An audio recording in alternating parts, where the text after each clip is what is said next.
Today we're kicking off something brand new on the channel, a series I'm calling the Retirement Challenge. In each episode, I'll take a real-world retirement scenario and put it to the test. We'll see what works, what doesn't, and what someone could do differently to build a retirement plan that lasts. So let's meet Jessica. She's 58, single, and after a few tough years following a divorce, she's ready for the next chapter. She works hard. She makes about $140,000 a year as a marketing manager at a big marketing company, but she's burned out. The job is creating a lot of stress for her, and she feels like after the divorce, she's got a new lease on life. She's not sure that she wants to keep grinding away. The kids are grown, they're out of the house is paid off, and she's dreaming about spending more time with her friends, traveling, hiking, actually living a little. The question is this: can Jessica afford to retire so soon, so early, or will she risk running out of money by starting too soon? Let's look at her numbers and see what's really going on. So to dive right in, Jessica wants to retire now. Right now, as I record this, it's October, and she wants to retire January 1st. By the way, let me make this part clear for the compliance folks. Jessica isn't a real person here. I take scenarios similar to what I've done with clients, and I change them enough to be able to show it here because obviously I can't put someone's real information out here on YouTube. And so let's dive back into it. As I said, Jessica wants to retire right now, and we've got a plan for a long retirement. In this case, over 35 years. That'll get her to age 93. She's got good longevity in the family, and so we want to do that. In talking with Jessica, she's worried, of course, about running out of money. Does she have enough to actually be able to retire right now, or would she be hurting herself in the long term if she quit ASAP? The next thing that's on her mind is healthcare. Common for the folks I talk to who are looking to retire before traditional retirement age. Now, for her, it's healthcare two ways. First off, if she retires at 58, she's got 7 years of medical bills to bridge until she gets to Medicare. So that's a major cost. And secondly, she's worried about long-term care in the future. Jessica's very independent, and she's proud of that independence. And she worries that in the future, if she needs care, she won't have the money to be able to cover herself, and she could end up in a nursing home. And so that's something we're going to need to discuss as well. So let's break down what that actually looks like in terms of goals. What does she want from retirement? So we've set a baseline living expense here of $60,000 per year after taxes. That's $5,000 a month. And then we've added additional money on top of that because remember, retirement spending is not a flat line for 30 plus years. You tend to spend more early in the go-go years, and then things start to slow down a little bit, and eventually it settles into a baseline late in retirement.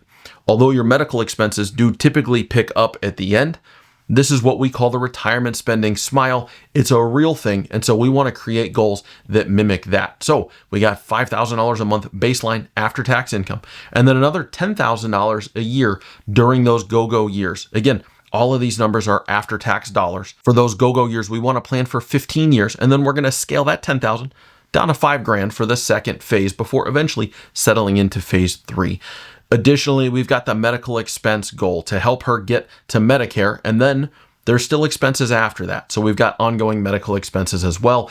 And finally, under the wants, the fun stuff for her, it's a travel goal, $15,000 a year for travel each year for the first 15 years of retirement. Jessica's got a great group of friends. They helped her through the divorce. She wants to spend time with these people, lots of cruises, fun things like that. And so we wanted to make it a specific breakout goal in the plan. Now that we know what we want, let's look at what we've got to get there. Let's dive into the financials.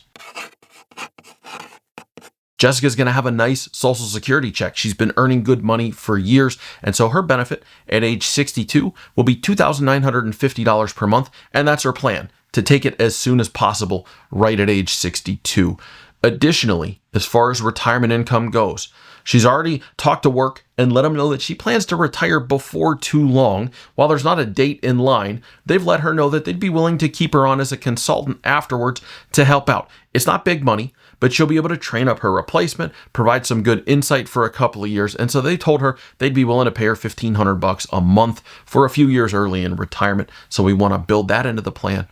Additionally, She's worked at the company for a long time, and once upon a time, they had an old pension account that was later frozen off and didn't exist anymore. But for folks who had money in the pension, like Jessica, they're still going to get a small benefit. She's going to get $1,600 a month starting at age 64, and that'll continue for her lifetime. It won't increase. There's no cost of living increase here, and so the value of the pension is going to go down over time in real terms, but it's still some money that comes in, doesn't start for the first 6 years if she retires right now. Now, as far as the portfolio goes, Jessica saved $850,000 in her 401k, and she's hitting it pretty hard. She is saving a lot of money into it. Between her contributions and a company match, she's putting $28,000 a year into it. And then she's also got an after-tax brokerage account with about $150,000 in it that she adds $1,000 a month to as well. That's key here because remember, she's trying to retire before 59 and a half. So having that after-tax money can help her bridge retirement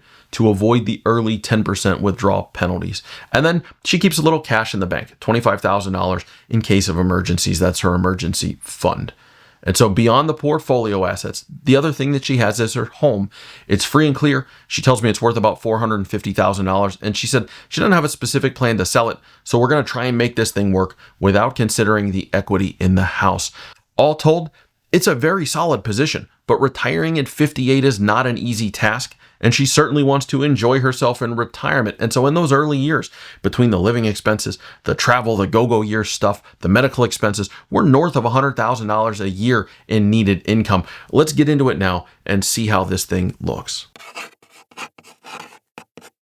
So this is our Monte Carlo simulation. If you haven't seen this before, it's going to take everything we just talked about and throw it into a calculation and then start trying to break things. It's going to run 1,000 different sample plans using what Jessica has and what Jessica wants and tell us how many times out of 1,000 she met all the goals, made it to the end of the plan at age 93, and she had something left over. And so here's our moment of truth.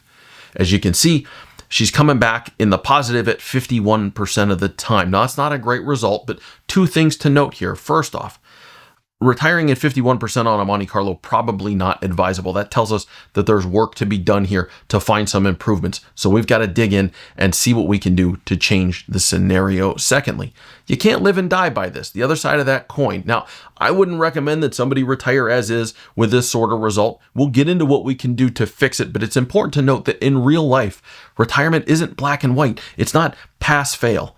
With all of this, the question starts as a math problem, but then we have to find how the math actually applies to real life. In a scenario like this doesn't mean that 49% of the time Jessica ended up living her retirement out under a bridge. It just means that the situation certainly isn't bulletproof and we got some work to do. In real life terms, all of these little red squiggly lines that you see here, if things didn't go according to plan and we started down a red line path, in real life, you'd make adjustments, a little less spending, maybe not as much travel, you shift things in the portfolio. Nobody just blindly walks off a cliff, but that's not what this test is designed to show. And the problem with that is this: people look at this and they assume that retirement then becomes a failure. And in reality, it wouldn't be, it would just be different. So keep that in mind anytime I'm showing you one of these Monte Carlos. Now, let's get on next to what can be done, how we can make the situation a little bit better and help Jessica feel like she might actually be able to do this thing. And so let's start looking for levers to pull. First up, we're going to go into the Social Security calculation. Now, as you know, I love saying take Social Security early. I'm a big fan, but in this case, check this out. Her plan was to take it at 62, but if we wait until her full retirement age, it improves her retirement success up 11%, all the way up to 62% just on that one move. Now, let's talk about why that really is and what it actually means. Taking it early means less stress on the portfolio early because that check kicks in and it provides some help meeting the income needs. But in reality, you've locked in a smaller benefit for the rest of your retirement. Now, in this case, waiting until 67 means a much heavier lift from the portfolio, a bigger draw from the portfolio for a longer period of time, because we've now got almost 9 years into retirement if she retired right now before the check would start. But when it does, it'll cover much more of her income need. And so you can see here an estimated benefit at a little over $50,000 per year pre-tax if she waits to full retirement age. So while it'll draw the portfolio lower early, In this case, it actually looks like it makes sense to wait. Now, the best case scenario per the analysis is actually for her to wait until 70. But again, let's take the practical application to real life. That's going to cause way too much stress to the portfolio to wait all the way until 70 before she starts getting that check. She risks being cash poor to get that maximum benefit. And so we're going to change it to 67 and we're going to go with that. Next up, I want to take you into the play zone. We're going to see what else we can do to get these results bumped up a little bit. Now, this is a hard conversation, but in this case, check this out. If I raise the retirement age 1 year, she works 1 more year, we go all the way up to 78%. Now that's a massive jump. Let me first explain why, and then we'll talk about how that conversation went. Now, the reason it makes such a big difference for just 1 more year for an early retiree is that for them, the first years of their retirement are the most dangerous. They're at their highest retirement spending level, and they likely don't have any guaranteed sources of income coming in. If they retire early, they've done it before Social Security, there may be no pension that started at that time. On top of that, most folks looking to retire early are stacking up money in their retirement accounts aggressively, trying to get there. And so moving things back 1 year attacks this thing from all sides. Another $40,000 is going to be added to the pot between the 401k and the brokerage assets. And we've cut off 1 more year of high dollar spending. And we've gotten 1 year closer to the Social Security and the pension kicking in. And that's why we get such a huge bump from just 1 year. Now, let's take that math and apply it to real life. This is a tough conversation to have with somebody because you're literally telling them to trade another year of their life for some percentage points on a chart. For someone so excited to start the next chapter of their life, that can be a really tough pill to swallow. So we talked about this as an option, but then I made another suggestion. Remember the house, beautiful home worth $450,000 right now. The plan isn't even looking at it. We're not planning to touch it at all. After really digging in with Jessica, I asked her, is this really the home that you'll live in forever? And she said, no, truthfully, at some point, I'll want something smaller with a little bit less maintenance. And so let's look at how that changes things. Let's revert right back to the retire right now, and then go look at what we can do with the house. Now, we're going to say that the house is going to grow in value at 2% per year. No wild, crazy math here. And that Jessica's going to sell it in about 15 years, in her early to mid 70s. At that point, she'll still need somewhere to live, and we can't just walk with all of the money. But we calculated that in future dollars, she should be able to comfortably walk away with about $250,000 that can be put back into the portfolio, because that still leaves her a pot of money to either rent a new place or buy a smaller place. And so let's go back and look what that means. And here you have it. There you go. Immediately all the way up to 82%, even retiring today. Now that's a very comfortable place to be. We've got a real workable plan here now, and it includes Jessica retiring now. So we've got another option as opposed to just working another year. We've taken her from a coin toss at 51% all the way up to 82% with some basic planning. So it looks like we've got something that's actually going to work for us. Let's get into what can derail it though. What can go wrong? It's great that the baseline looks good, but what happens if things don't go according to plan? And then more importantly, how do you protect from those potential things? And so the first thing I want to show you is a major loss early in retirement. This is going to show you exactly why I'm always barking at you guys about de-risking your portfolio before you get to retirement. So if we mimicked a moderate portfolio, Great Recession loss, remember 2008, in this case, that'd be a loss of about 24%.